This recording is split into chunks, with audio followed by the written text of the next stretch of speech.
So I'm a little bit at a loss on what I should do today. Um, I I have found that there is a way I could apply for a benefit claim, and I have to pay £60 to do that, and I definitely want to do that. But it'd be really annoying if you come to me next week or in a few days' time after I've just spent £60 on a benefit claim because I haven't needed a benefit claim at the beginning because I was certain that you were going to help me, and you never ever did.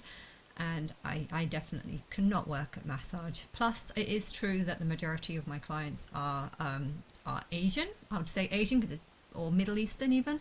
I don't even know the difference between Asian and Middle Eastern, because technically Asian is like China. Isn't China counted as Asia? So Middle East is very different. So sometimes I confuse Middle East and China. I don't know. There's it's very different between that and Muslim, but I know that I have been making loads of anti-Muslim posts, and I know that a lot of my clients do turn out to be Muslim, and I think Muslims are dangerous, and I think even saying that, or even if them hearing me say that, that's going to make them so much more dangerous. So yeah, you know, I don't even know if it'd be safe for me to go into massage with all the posts that I've been making recently. So I can't work, and I'm going to go on to benefit claims because I'm seeing no evidence that anything's going to happen soon, and I'm really hoping that I'm wrong. There's I've written to 3 churches in Birmingham, and I'm hoping, I shouldn't even say this because I feel like the people who are watching my videos are going to deliberately try and sabotage these meetings so I don't get them. But yes, I will keep trying if you're going to do that, and I'm going to just walk in there and just try and force myself onto having some sort of meeting. These people claim to be knowing God and they don't, so I want to go in there and say that I'm God and tell them that they're wrong, and I don't know what to do because this world has turned me into just a prisoner, and they're just promoting shit. And I was planning on perhaps like talking about that beanie guy, the guy who wears a beanie, Abdul. But yeah, I had an inspiration a few weeks ago to maybe just post like his comments, because I liked how he did his interviews. They had like some woman asking him some questions and him responding. But the problem is, to make a video, I like my videos to be interesting, and I like to say stuff or to show character or just pretty. I do like how I went past someone like selling some sort of hair thing, and I forgot to bring my brush the other day, so my hair got really messy after 2 days. But yeah, it was a really good hair straightener, much better than the one that I had. But it was £150 and I can't afford it. Now, if I was on benefit claims and getting free money, then maybe I would be able to afford something like that. So I see the importance of getting benefit claims, because then I feel like I can work, or earn money, should I say, and do what I want and actually have something to spend.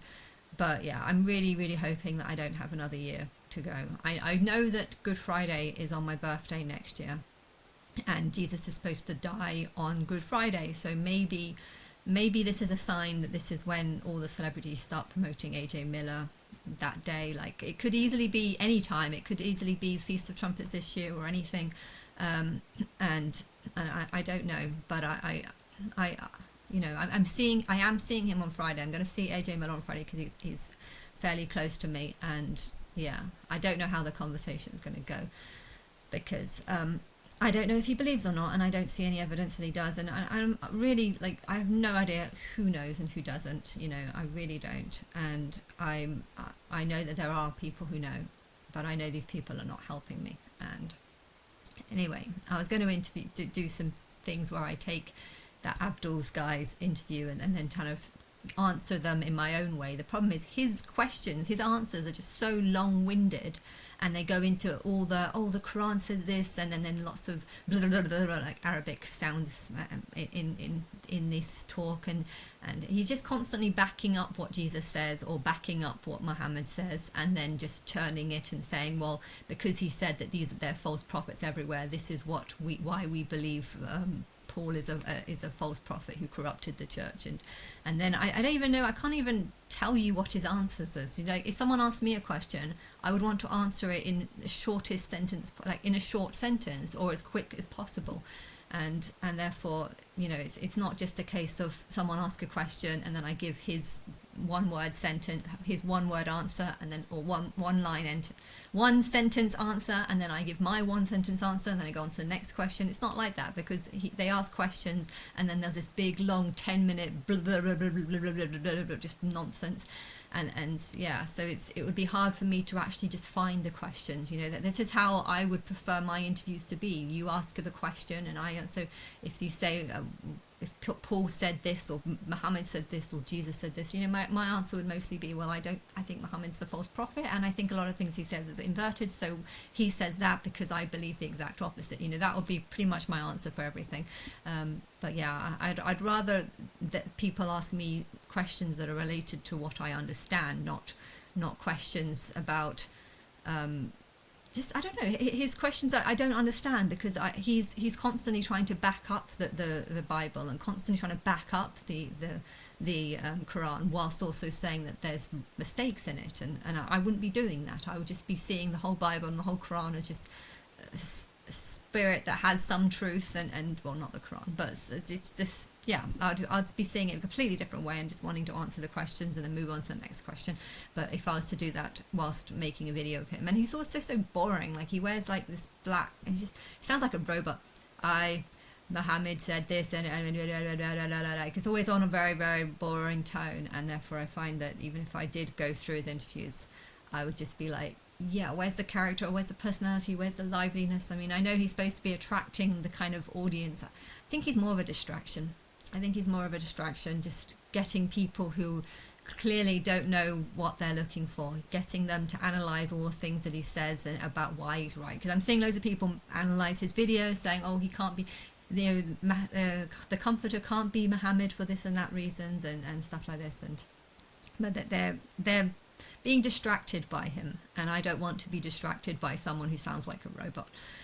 So I don't want to waste my time. But I've just watched this video now, and this guy Ruslab, I don't know, he's having an interview about why Hollywood has a huge secret cult. Now I really want to know about this huge secret cult that is going on in Hollywood, because I'm pretty sure they know about me.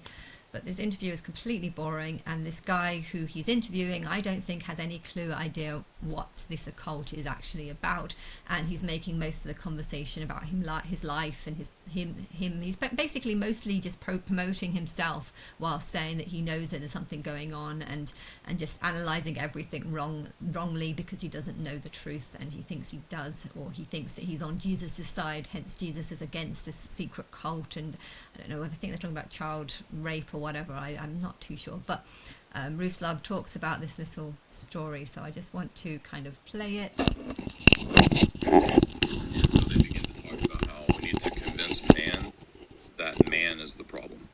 Jeez. And that's what leads to a lot of this sort of depopulation, anti-natalist type stuff.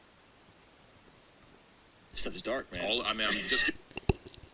I don't know if you saw that, but he was just saying that, I think he was saying the Hollywood cult are trying to make out that man is the problem, and this is the reason.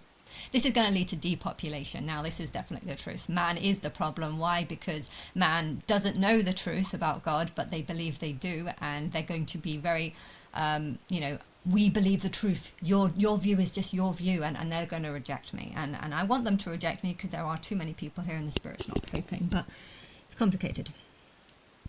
Just giving you the sources. These are all the sources. It's stopped working. Let's do it again. I'm just okay, so let me ask you this, Becky. One, does it, I asked you this offline, but like, does watching films now suck for you? Because you're looking at this through like this kind of critical lens and connecting the symbols. Like, are you able just to enjoy films? Yeah, because like a lot of this I was doing like 10, 15 years ago, when I was really watching movies from that kind of a vantage point, which, I mean, I still do to a degree, but like most movies suck nowadays anyways. Yeah. They're not that good. I think people need to remember that there's good and bad in everything, and if you're looking at films from the sole perspective that all the people who made these films are evil and disgusting, then you're only going to see the filmmakers as evil and disgusting. And I think if you realise that actually, okay, the films are disgusting, but if they're making it deliberately disgusting because it's supposed to be like a real reflection of what people... Films in the past used to be good. When I was growing up, films used to be really nice, and I used to believe that the world was such a nice place because of things like Legally Blonde and just the films that were coming out just were very happy and nice. And I like the 2000 and an Interview with a Vampire, because I just felt like there was some good people trying to do good, and I don't feel that way about Hollywood any longer. I feel like the films that are coming out, not just in Hollywood but all over the world, are just kind of sick and kind of horrible. But yeah, I think it's because the filmmakers are starting to realize that the real people are not actually all nice. I think that they were, before, when I was a child, they were making films that were trying to like make the world nicer and make the world happier, which was good. That's how it should be. But now I think with everything that I'm going through, I think they're starting to see the world as just being like full of horrible people that are just following the wrong things, and now they're realizing that they need to act more to like the reality of these real people that I am not on the side of. I like to think that real people are people with character and people with who can see the truth and stuff, smart people. But yeah, when I was walking around Manchester and I was looking at the real people, I was kind of just like, yeah, these real people just seem very... Anyway. But I mean, when I go back and watch an '80s movie, I'm not like trying to pick it apart necessarily. Okay. So Interesting. So let me ask you a question. So then, in this way, like, I think that there's something about the human story that will seep out in different aspects with regards to media, where people can infuse things unknowingly, like flawed, broken people can infuse things unknowingly that still point to something transcendent and potentially godly. Absolutely. Right. So like, I had this conversation recently. I'm sure you've seen Coming to America, right? So the prince doesn't want an arranged marriage. He doesn't want someone to marry them for him. He wants to come as a regular person. So he comes, and granted, the movie has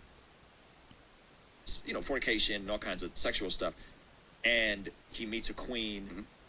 He wants to find his queen in America, so he goes to Queens, ironically enough. Right. And he wants a woman to love him for him, while secretly having this entire royal, powerful identity, right? And so, like, I see something like that, I kind of parallel it to the story of Jesus. Like, Jesus comes, doesn't come as the Messiah warrior, to establish a political kingdom. He comes as a lowly servant and wants people to love him for him instead of what they can get from him, the power they can get from him. And so, I'm not saying that Eddie Murphy is a Christian writing a Christian. I like that story that he just told, because that's kind of how I want it to be for me. I'm God. I'm one that is judging people at the end, and I want to come just as a normal person and tell people what I believe and see if they believe, or see if they like me for me. I mean, I guess at the beginning I wanted to come on a sort of Big Brother show, but I don't know who to I don't trust anyone now, so I don't know how this is gonna play out, because it's been 12 years, and I've written on this guy's page many videos many times. I've never got a response, never got anything. And if he thinks that this lowly servant is going to come and people are just automatically going to know who he is, he is wrong, because it's me, and I've posted on his page loads of times, and he has no clue who I am. He hasn't responded back to anything, and it's just talking to air. A lot of the time, I think talking to Christians is like talking to air, because they believe that they will be the ones that can recognize who Christ is, and they're not the ones. And if I come, they're just going to say, you're not a male. I'm looking for either a lowly servant like this king that comes, or I'm looking for a powerful God. But either way, I'm looking for a male, and because you're not a male, and so it's very sexist. The whole world is very sexist, and I don't know what else to say. But what else does he say next? This is a boring Christian story, but I see parts of the Christian story in a lot of media as well. How would you like process that? Like, I mean, my books are not all negative. Like, there's plenty of good messages. There's plenty of good film, film analyses that we do. And like you said, like even stories of just sort of heroic virtue or natural virtues. Those exist. Yeah. Yeah, he's very, very boring, so I don't really want to listen to this. But I just wanted to say that.